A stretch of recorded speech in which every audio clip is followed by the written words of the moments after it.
Para sa detalye ng mga nagbabagang balita. Pamahalaang panlalawigan muling namahagi ng dog collars at leashes sa bayan ng Santa Magdalena. Ang buong detalye ng balita nasa linya si Megapo Patrol number 28, Jomar Hestre.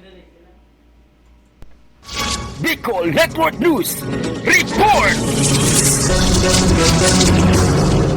Muling namahagi ng dog collars at dog leashes ang katrangkiluhan program ng provincial government nitong Lunes, ika-11 ng Nobyembre taong 2024 sa mga barangay ng San Bartolome, San Antonio, Piña Francia at San Sebastian sa bayan ng Santa Magdalena. Kabuang 2,150 na set ng dog collars ang naipamahagi sa mga benepisyaryong may alagang aso mula sa mga nasabing barangay. Layunin ng pamamahagi na matulungan ang mga pet owners sa pangalaga at seguridad ng kanilang mga alaga, lalo na sa mga lugar na may mataong kalsada at abalang daloy ng mga sasakyan. Ayon sa malokal na opisyal, ang programang ito ay naglalayong ding masiguro ang kaligtasan ng mga hayop at mapanatili ang kalinisan sa mga komunidad. Matatandaan na noong nakarang buwan, nagsagawa rin ang pamamahagi ng nasabing mga kagamitan sa ilang barangay sa lungsod ng Sorsogon bilang bahagi ng pagpapalawig ng nasabing programa sa iba't ibang mga lugar.